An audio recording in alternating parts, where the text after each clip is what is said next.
Buena semana a todos, ¿cómo andan? Bienvenidos a un nuevo episodio 112. ¿Cómo andan? Yo todo bien, acá con mucha lluvia por Torino, Italia, o Turín en español. Está lloviendo mucho estos días, parece más otoño que primavera. Pero bueno, es una primavera que está tardando un poco en llegar, aunque en realidad tuvimos días de muchísimo calor hace 3 o 4 días atrás. Así que bueno, así de raro está el clima por acá, por esta parte del mundo. Y yo seguramente me van a escuchar un poco con una voz un poco rara porque estoy un poco enfermo. Estoy un poco así resfriado con este cambio de temperaturas. Y por eso estuve tardando un poco en publicar el nuevo episodio. Porque no solamente tenía la voz así, sino también que tenía tos. Así que no podía grabar. Así que bueno, mil disculpas por eso. Pero bueno, no es mi culpa enfermarme. Pero bueno, ahora estoy un poco mejor y aprovecho para hacerlo. Así que nada, acá estamos volviendo al podcast. Bueno, ¿cómo andan? Espero que estén muy bien. Gracias por estar escuchándome otra vez en un nuevo episodio. Estoy contento de estar grabando otro episodio para ustedes. Acordate que si te gusta el podcast y sentís que te ayuda con tu español, podés seguirnos para estar actualizado con los episodios. En Spotify hay un botón que dice seguir. Bueno, tenés que hacer clic ahí para que estés actualizado con los episodios y que te lleguen las notificaciones. A veces escucho a estudiantes o oyentes del podcast que me dicen, hace mucho tiempo que no escuchaba tu podcast, o no sé, tengo que actualizarme con los episodios, tengo que escuchar más episodios que no escuché los últimos. Bueno, eso no puede pasar. No, estoy jodiendo. Pero para que no les pase eso, para que estén actualizados con el podcast, tienen que seguirnos, ¿sí? Si ustedes nos siguen y si activan la campanita, van a tener la notificación de cuando yo publico un nuevo episodio, ¿sí? Y bueno, si te gusta el podcast, puedes dejarnos 5 estrellas, ¿sí? Otra cosa más, si te interesa participar en nuestro club de conversación del podcast, puedes sumarte. Cada semana hablamos sobre diferentes temas. La semana pasada, por ejemplo, hablamos sobre eventos o cosas paranormales. Estuvo muy bueno, muy interesante. Es justamente el tema del último episodio, así que si todavía no lo escuchaste, te invito a hacerlo. Bueno, vas a poder encontrar el link para el club de conversación en la descripción de este y también de los demás episodios. Bueno, después de toda esta introducción, vamos a empezar. Hoy tenemos un episodio que no le va a gustar mucho a la generación Z. Así que si estás escuchando esto y tenés, no sé, menos de 26 años o menos de 30, no sé. No sé, chicos, a qué edad empiezan las generaciones. No soy experto en esto, pero vamos a decir que si tenés menos de 30, como yo, por ejemplo, que tengo 28 años, este episodio te va a sorprender. O no, en realidad. Puede que no te sorprenda, porque no es algo que sorprende lo que vamos a decir hoy. Ya se sabe, básicamente.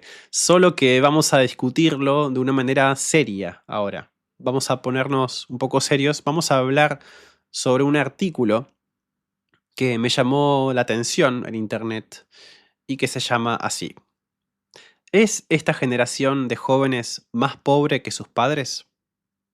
Y cuando leí el título de este artículo dije, sí, sin pensarlo. Vamos a ver las razones detrás de esto, o sea, ¿por qué somos más pobres que nuestros padres? Vamos a analizar este artículo, pero también buscar más información en internet para ver por qué pasa esto. Si en verdad es así o nos están mintiendo o no sé, hay una manipulación de la información o de la realidad, no sé. Bueno, si te interesa, quédate escuchando. Durante mucho tiempo, la historia fue bastante optimista con las generaciones.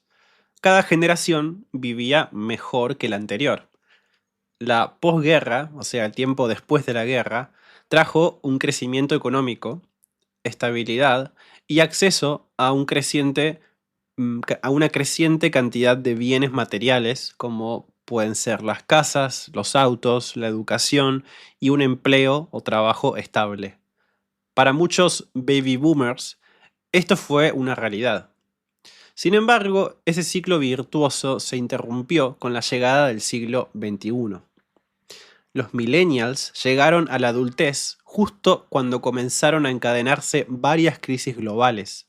La gran recesión de 2008, el aumento del endeudamiento universitario, la crisis climática y más recientemente una pandemia mundial.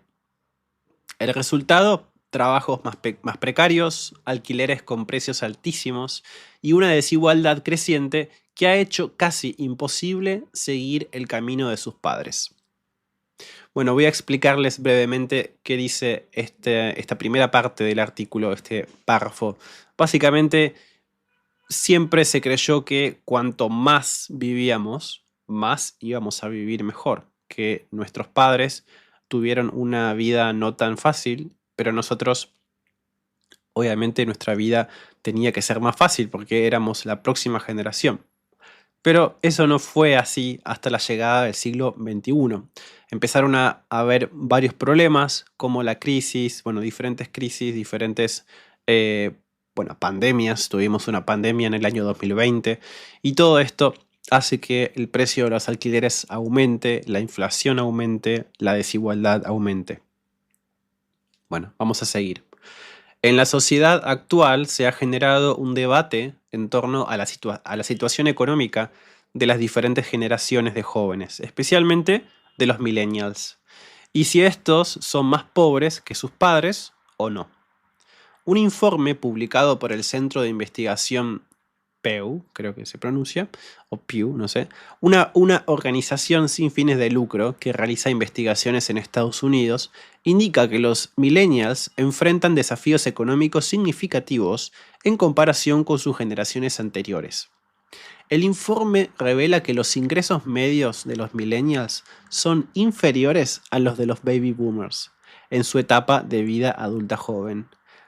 Además, los millennials también tienen más dificultades para acceder a la vivienda, ahorrar para la pensión y pagar deudas estudiantiles.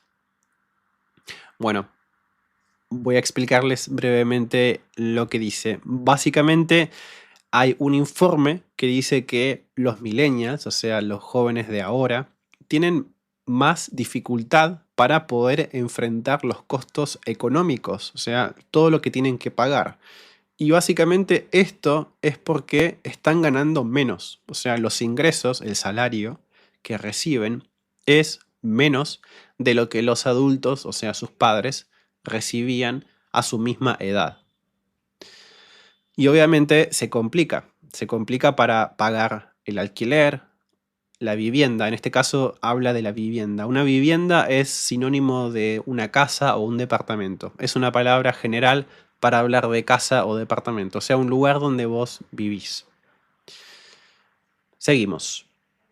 El sueño de la casa propia es una frase muy utilizada para representar el sueño de muchas personas y familias de tener una vivienda. Un objetivo que se asocia con la estabilidad económica, con la seguridad y el progreso social. Esta aspiración es culturalmente significativa, ya que alcanzarla es visto como un importante logro personal y familiar, y un símbolo de éxito y de estabilidad. Bueno, esto lo que dice básicamente es que tener una casa propia es visto como algo súper, como un sueño, básicamente, como que es el momento en el que alcanzaste todos tus objetivos de tu vida. Y esto es particularmente verdad, especialmente en Argentina. El sueño de la casa propia para muchos es una realidad. Mucha gente sueña con tener una casa propia y no alquilar un departamento o una casa. No sé en sus países si también es así, pero en Argentina sí. En Europa, por ejemplo, gran cantidad de gente no vive en casas, vive en departamentos, pero el departamento generalmente lo compran.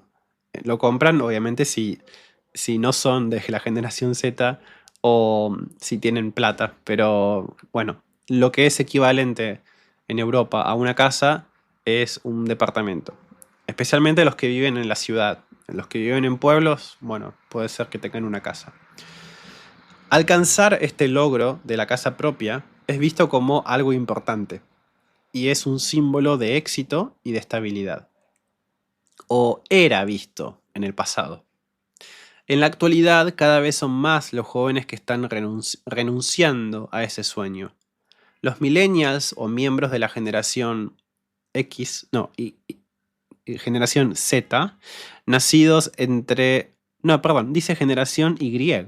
Ok, nacidos entre 1981 y 1996, o sea, yo soy generación millennial, porque yo nací en el año 1996, y los centennials o generación Z, nacidos entre 1997 y 2012.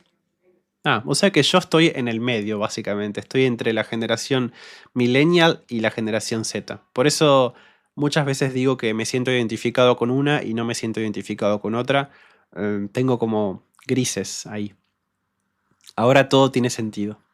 Bueno, son un grupo que ve pocas oportunidades para prosperar financieramente en comparación con las generaciones anteriores, por muchos factores, siendo el factor económico uno de los principales. Bueno, lo que dice esta parte básicamente es que este sueño de tener una casa propia es algo un poco del pasado.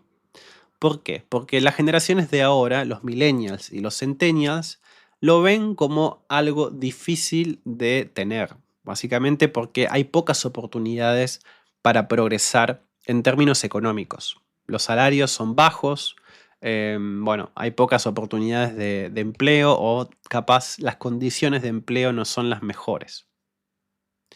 Bueno, vamos a seguir. Dentro de un hogar promedio, lo que genera mayor riqueza es tener una casa.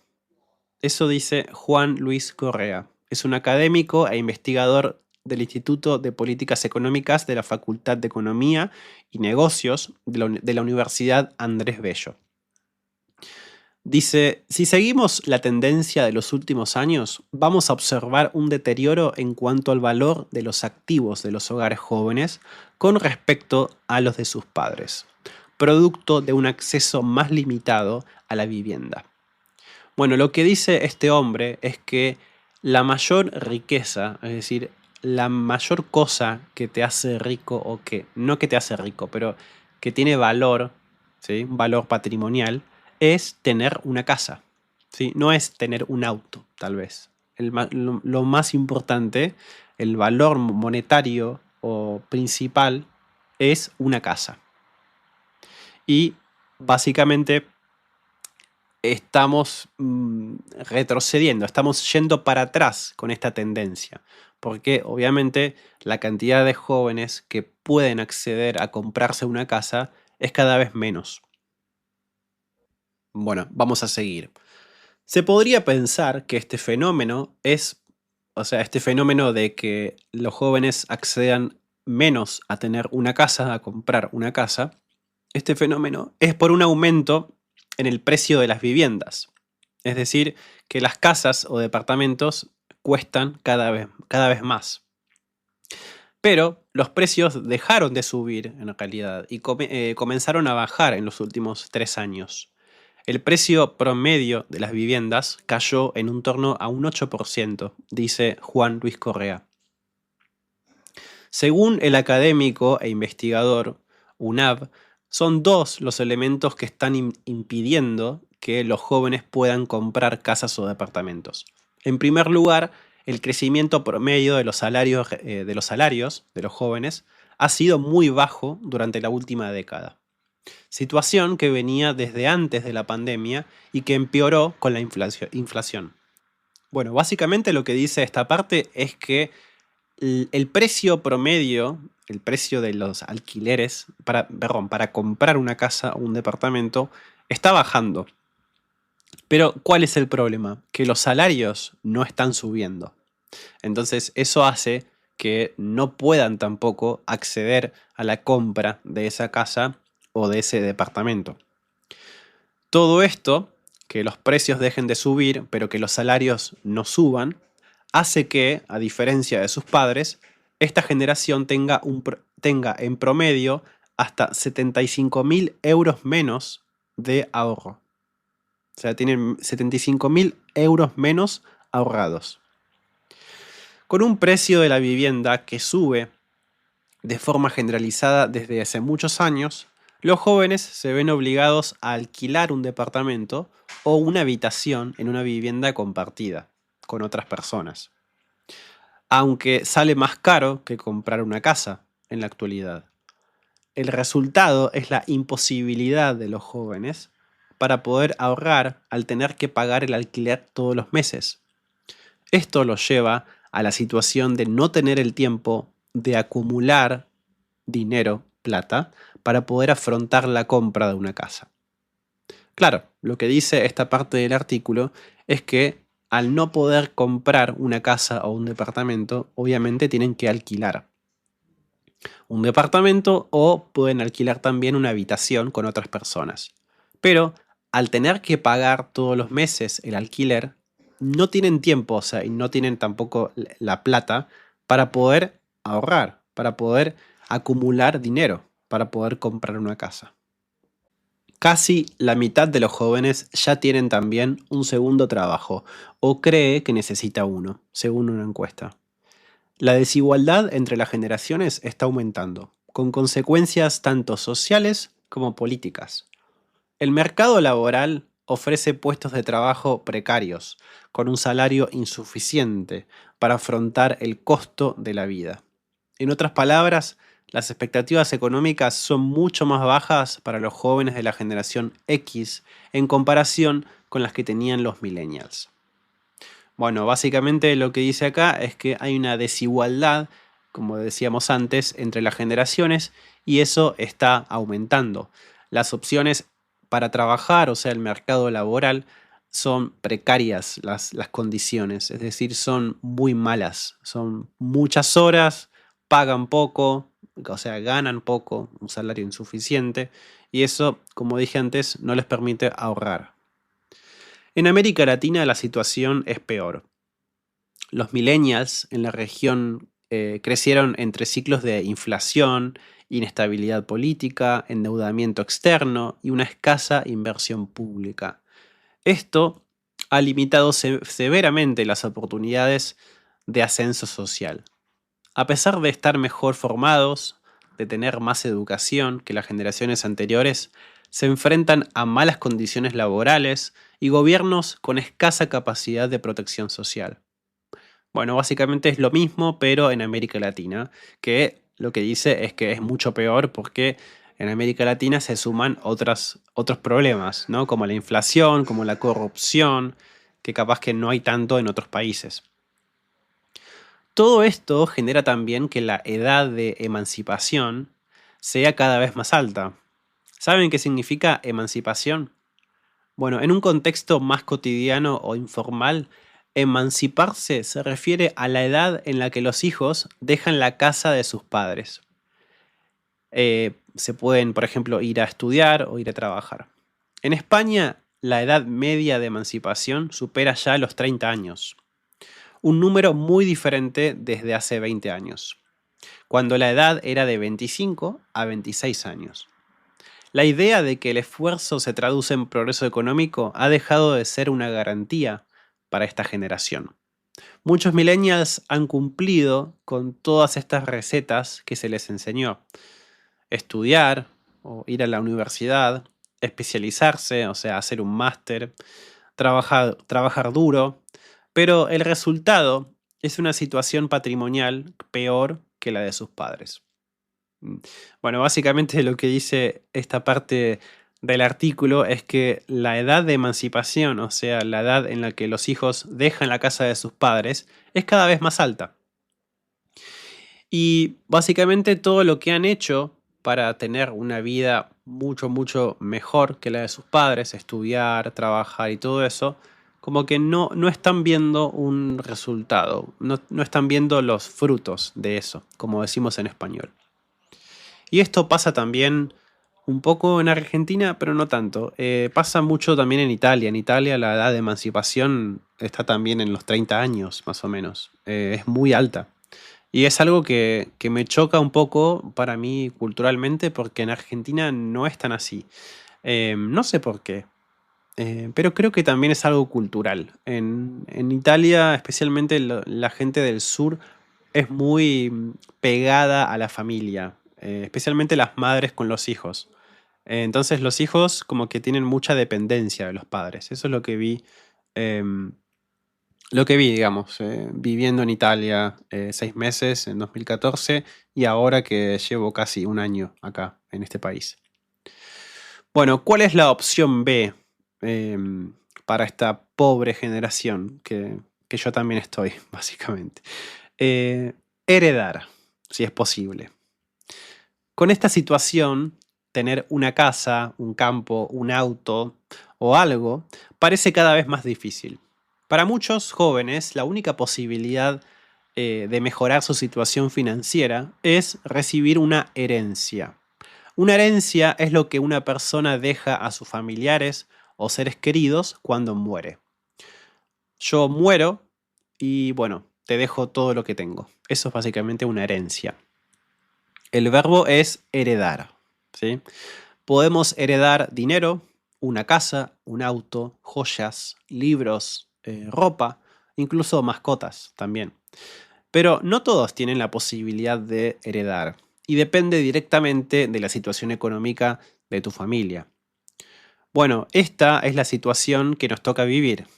Espero que, no sé, que el futuro mejore, ¿no? Creo que hay que ser optimista. Pero bueno, también cómo está el mundo ahora con los problemas actuales, está un poco difícil, la verdad, pensar en un futuro optimista. Pero bueno, hay que ser optimista, hay que ser optimista. Es un desafío pensarlo, pero bueno. Bueno, ¿y vos qué pensás de todo esto? Me gustaría leer tu comentario. Podés dejar un comentario acá en Spotify. Me encanta recibirlos. Voy a leerlos. Siempre me encanta recibir comentarios de ustedes. Em, de hecho, tengo un ejemplo de comentario que me dejó hace un par de días, creo que una semana, un par de semanas. Voy a leer el link, pero creo que, no estoy seguro, pero creo que sé quién es. Se llama Sorcha, es de Irlanda. Bueno, su nick es MSMURPHY. No sé si sos vos, Sorcha, pero gracias por tu comentario. Ella me dejó un comentario en el episodio 110, donde hablamos sobre si la educación tiene que ser gratuita para extranjeros o no. Y ella dice: soy extranjera que vive en Argentina y estoy de acuerdo con este cambio que propone el gobierno. Es un gesto noble, pero el país tiene demasiados problemas económicos para poder ofrecerlo. Mejor que aumenten los sueldos de los profesores y mejoren servicios para los estudiantes, que ofrezcan este beneficio a los extranjeros. Que yo sepa, no es un beneficio recíproco. Bueno, muchas gracias, MS. Bueno, no sé si sos vos, Sorcha, pero creo que sí. Te mando un saludo. Si sos vos, bueno, Sorcha es una oyente del podcast que la conocí en Buenos Aires justamente antes de irme para Italia.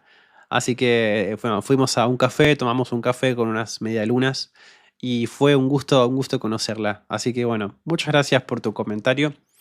Y bueno, los invito también a dejarme un comentario, cualquier comentario que les guste y yo lo voy a leer. De paso, aprovecho para leer otro comentario que me dejaron en el episodio 109. El nick es BBP83. Dice: hola, me gusta tu podcast mucho. Tengo una pregunta. ¿Eres completamente argentino? De vez en cuando tu acento parece como si fueras de Francia o Israel. Solo pregunto por interés. Bueno, voy a contestar porque no es la primera vez que me preguntan esto. Pero lo voy a comentar muy rápidamente porque quiero hacer un episodio en relación a esto. Básicamente, si ustedes me escuchan un poco diferente, es porque mi pronunciación de la R es un poquito diferente y esto es algo bastante normal. Hay mucha gente como yo que tiene problemas en la pronunciación de esta letra. Desde muy chiquitos, desde que son chicos, no pueden pronunciar la R por problemas en la boca, etcétera, etcétera. Y yo tengo ese problema, entonces por eso a veces me escuchan así, con un acento francés, no sé si francés, pero sí, sí como una pronunciación de la R, así un poco francesa. Solamente eso, pero sí, soy argentino. Soy argentino, nací en la Patagonia. Mi acento no es porteño, o sea, no soy de Buenos Aires. Es un rioplatense más neutral. Por eso, si escuchan mis primeros episodios, siempre digo que mi acento es bastante neutral de Argentina. No soy porteño, no soy de Buenos Aires, pero tampoco soy del norte, o sea, o no soy de Córdoba, por ejemplo. Entonces creo que es bastante neutral mi acento, así que creo que está bastante bueno para escuchar, para que puedan entender a todos los argentinos, no solamente a los porteños, o no sé, a los de Córdoba, por ejemplo. Y otra cosa que quiero decirles es que yo tengo, no sé si es un problema o es una ventaja, pero a mí se me pegan mucho los acentos. O sea, cuando estoy en un lugar, se me pega bastante el acento. Entonces, los primeros episodios puede ser que hablaba un poco más neutral incluso, porque en ese momento vivía en Córdoba y en Córdoba hablan bastante diferente. Entonces, capaz que en algunos momentos tengo un poquito de acento cordobés, pero no, no mucho, digamos. Es como que mi acento es neutral justamente por eso, porque viví mucho tiempo en Córdoba, pero al mismo tiempo no soy de Buenos Aires, soy de Patagonia. En Patagonia hablamos acento rioplatense, pero no es porteño, entonces bueno, es así. Bueno, en el próximo episodio voy a seguir leyendo algunos comentarios, pero déjame tu comentario, así te puedo leer. Bueno, así terminamos este episodio. Muchas gracias por haberme escuchado.